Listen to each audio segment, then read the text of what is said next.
আসসালামু আলাইকুম everyone, welcome to my new blog. আমি সুমনা। তোমরা আমার ভিডিও আগে পরে দেখছো। এখন আমি নতুন একটা ভিডিও নিয়ে তোমার সাথে শেয়ার করে চলে আসছি। আজকে আমি যাব কলেজে, তাই সকাল সকাল উঠে বেরিয়ে পড়ছিলাম। আমাদের বাসায় আসলাম, এবার মোস্ট অফ ফেভারিট খাবারটা খেয়ে আমি বেরিয়ে পড়বো কলেজের উদ্দেশ্যে। আর এই দেখো, এটা হলো আমার রুটি আর আমার ডাল, আমার খুব ফেভারিট খাবার।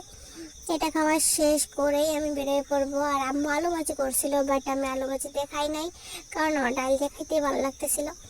আর এখানে আমি বেরিয়ে পড়লাম কলেজের উদ্দেশ্যে। এটা আমাদের বাসার সামনে রাস্তা, অনেকটাই সুন্দর। এখানে ছবিগুলোও অনেক সুন্দর আসে, আমি মাঝে মাঝে পিকচার ক্লিক করি। এখন আমি দেখো রোদ্দুরটা কতটা পচা একটা জিনিস, আমার মাথার উপরে সূর্যটা বসে আছে এমন লাগতেছে। যা হোক, আমি ভ্যানে উঠে পড়েছি।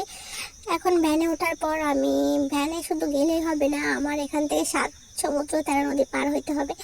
কারণ এই সামনে আমার একটা নদী আছে, নদীটা পার হতে হবে। আর সেখানে ট্রলারের যে সাউন্ড তোমাদের যদি শোনাইতে পারতাম, তোমরা বিরক্ত হয়ে যাইতে, তাই আর শোনাইলাম না। এখন আমি অটো বা সিএনজিতে করে বেল কলেজ চলে যাচ্ছি। আমি এখন আপাতত বেল কলেজে পড়তেছি। এটা আমার বেল ক্যাম্পাস, মানে বেল কলেজের ক্যাম্পাস, সরি অফ দ্যাট।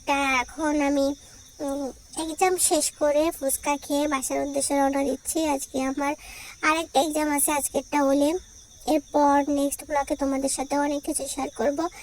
আর কিছু বলবো না, কারণ আজকে এই পর্যন্ত ব্লগটা। আমি আইসক্রিম খেতে খেতে বাসায় যাচ্ছি। এত গরম, এত গরম, তোমাদের আর কি বলবো। তাই আজকে ভিডিওটাই পর্যন্ত। আল্লাহ হাফেজ।